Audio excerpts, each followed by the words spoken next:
हे भगवान, आप कैसे दिन दिखा रहे हो। मुझे एक तो बाढ़ में सब कुछ बह गया, सारा सामान, सारी संपत्ति।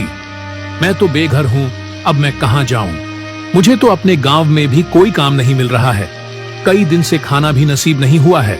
एक काम करता हूँ, पास के गांव में जाकर काम की तलाश करता हूँ, शायद वहां कोई काम मिल जाए।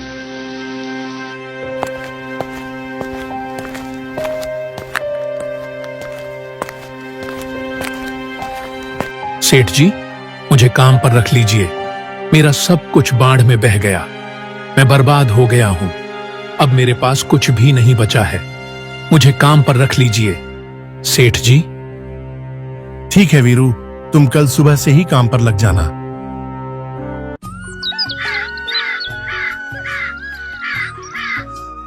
वीरू बहुत ही मेहनती आदमी था। वह जोर शोर से सेठ के खेतों में काम करता है। कुछ दिन ऐसे ही निकलते गए और इसका परिणाम यह निकला कि वीरू की फसल बहुत ही अच्छी हुई। ऐसी फसल कभी नहीं हुई थी। सेठ ने सोचा कि वीरू की कड़ी मेहनत की वजह से इस साल खेती में 4 गुना लाभ हुआ है। बदले में वीरू को भी फसल का कुछ लाभ मिलना चाहिए।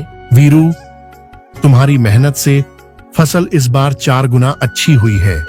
मैं तुम्हारे काम को देखकर बहुत ही खुश हुआ हूँ। मांगो, तुम मुझसे क्या लेना चाहते हो? अनाज या कुछ अन्य चीज?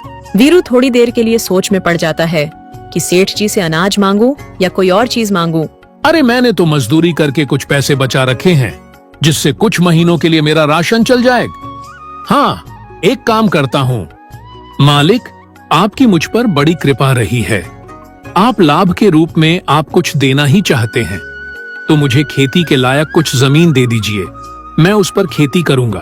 सेठ वीरू की समझदारी देखकर बहुत ही प्रसन्न हुआ और सेठ जी ने तुरंत 3 खेत वीरू के नाम लिख दिए। कुछ समय के बाद वीरू गांव के एक धनी किसान के पास जाता है और उस किसान से कहता है, भाई, मुझे 1 महीने के लिए बैलों की एक जोड़ी की जरूरत है। खेत जोतने के लिए तुम मुझे अपना बैल दोगे तो तुम्हारा बहुत उपकार होगा। मेरा काम खत्म होते ही बैलों को तुरंत वापस लौटा दूंगा। अरे वीरू भाई, तुम क्या करोगे बैलों को लेकर? तुम्हारे पास तो एक जमीन का टुकड़ा भी नहीं है। भाई, पास के गांव वाले सेठ जी ने मुझे 3 खेत दिए हैं, उन्हीं को जोतने के लिए बैलों की जरूरत है। धनी किसान बहुत ही गजब का व्यक्ति था। वह वीरू के ऊपर टूटी हुई विपत्ति को भली भांति जानता था। फिर वह बैलों की जोड़ी को वीरू को दे देता है। वीरू ने अपने खेत की जुताई और बुवाई शुरू कर दी। सारे खेत को जोतने के बाद एक दिन वीरू बैलों को लौटने आया तो धनी किसान उस समय वहीं पर खड़ा था। उसने वीरू से कहा, वीरू भाई, बैलों को उस पेड़ के नीचे बांध दो। वीरू ने बिल्कुल ऐसा ही किया और अपने घर चला आया। अभी वीरू अपना घर पहुंचकर आराम कर ही रहा होता है कि धनी किसान ने दरवाजा खटखटाया। वीरू ने दरवाजा खोला। तभी धनी किसान ने ऊंची आवाज में वीरू से कहा, बैलों की जोड़ी कहाँ है वीरू? बैलों को तो मैंने उसी पेड़ के नीचे बांध दिया था मालिक। लेकिन पेड़ के पास तो कोई बैल नहीं है। वीरू घबराते हुए कहता है, मैंने तो आपके सामने उसी पेड़ के नीचे बैलों को बांध कर रखा था मालिक। धनी किसान बहुत ही क्रोधित होते हुए वीरू से कहता है, तुमने बैलों को बांध कर रखा था तो क्या उन्हें पेड़ खा गया या तुम्हारी नीयत खराब हो गई है? वीरू, तुम इसी समय राजा के पास चलो। मैं तुम्हारी बेईमानी की शिकायत करूंगा और तुम्हें राजा से सजा दिलवाऊंगा। वीरू ने उस धनी किसान को विश्वास दिलाने की बहुत कोशिश की, लेकिन उसने एक नहीं सुनी। वीरू समझ गया कि भाग्य उसके साथ खेल रहा है। हे भगवान, ये क्या हो रहा है? मेरे साथ एक विपत्ति से छुटकारा नहीं मिलता और दूसरी विपत्ति टूट पड़ती है। वीरू दुखी मन से धनी किसान के साथ राजा के महल की ओर निकल पड़ता है। तभी कुछ ही दूर चलने के बाद रास्ते में तेजी से एक किसान अपनी बैलगाड़ी में आ रहा होता है और वीरू को धक्का देते हुए चला जाता है। वीरू वहीं पर गिर जाता है और वीरू को चोट लग जाती है और वीरू तुरंत उठकर पास मय में पड़ा पत्थर उठाकर किसान के ऊपर फेंकता है। वही पत्थर किसान के बैल को लगता है और किसान का बैल घायल हो जाता है और वहीं तड़प तड़प कर मर जाता है। आग बबूला किसान ने वीरू को पकड़ लिया और कहने लगा, तुमने मेरे प्यारे बैल को मार डाला मैं तुम्हें मृत्यु दंड दिलवाऊंगा। इतना कहने के बाद वह किसान भी महल की ओर निकल पड़ता है। चलते चलते उनको शाम हो जाती है। उन्होंने एक नगर के बाहर डेरा डाल लिया। वहां कुछ नाट भी ठहरे हुए थे। रात में वीरू जब सोने के लिए लेटा, तब वीरू ने सोचा कि दुर्भाग्यवश जो भी मेरे साथ घटना घटित हो रही है, चाहे उसमें मेरा दोष हो या ना हो, राजा उम्र कैद की सजा जरूर देंगे। अब मैं किसी प्रकार से भी अपने परिवार का देखभाल नहीं कर सकता हूं और ना ही अपने परिवार का पालन पोषण कर पाऊंगा, तो भला ऐसे जीवन का क्या फायदा। इससे अच्छा तो स्वयं फांसी लगाकर मर जाऊं और जीवन का अंत कर लूं। इतना सोचकर वीरू उठकर नाटों के सामान में से एक रस्सी निकाली। रस्सी को बरगद की डाली में फंसाकर एक फंदा बना लिया। फंदे को गले में पहनकर लटक गया। दुर्भाग्यवश यहाँ भी उसके भाग्य ने साथ नहीं दिया।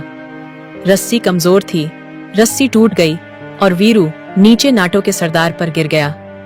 नाटों के सरदार ने वहीं दम तोड़कर मर गया।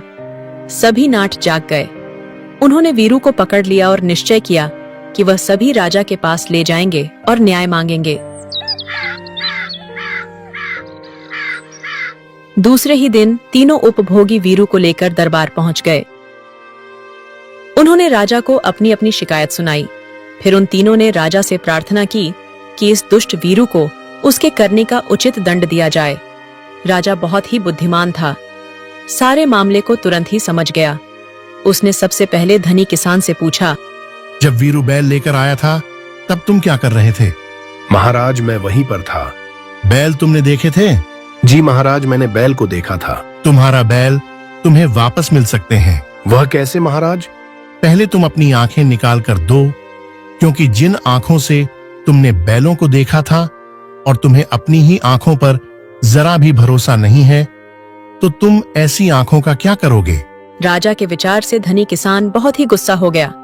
उसके बाद राजा तेज रफ्तार से आने वाले किसान से पूछता है, वीरू को यह चोट कैसे आई? रास्ते में आते समय थोड़े से धक्का से गिर गया महाराज, जिससे इस वीरू को चोट आई। बैल किसका था? वह बैल भी मेरे ही थे महाराज। वह बैल भी तुम्हें वापस मिल सकते हैं। इतना सुनते ही किसान के चेहरे पर चमक दौड़ पड़ी। वह कैसे महाराज? वैसे ही तुम वीरू का घाव पहले जैसा कर दो। यह तुम्हारे बैल मैं प्राण डाल देगा। राजा के निर्णय से वह किसान भी संकोच में पड़ गया। तो अब बारी थी इन नाटों की। राजा ने नाटों से कहा, रस्सी किसकी थी? रस्सी हमारी थी महाराज। रस्सी इतनी कमजोर क्यों थी? उस पर चढ़कर हम खेल दिखाते हैं महाराज, इसलिए यह घिसी हुई थी। ऐसा करते हैं कि तुम में से कोई नाट इस रस्सी का फंदा बनाकर बरगद के पेड़ से लटक जाए। मैं वीरू को ठीक फंदे के नीचे लेटा देता, वो रस्सी टूटेगी तो वह नाट इस पर गिर जाएगा, वीरू खुद ही मारा जाएगा। कोई नाट तैयार है बरगद के पेड़ से लटकने के लिए। राजा का निर्णय सुनकर सारे नाट लज्जा से डर गए और इसी तरह से सभी को अपने किए की सजा मिल गई।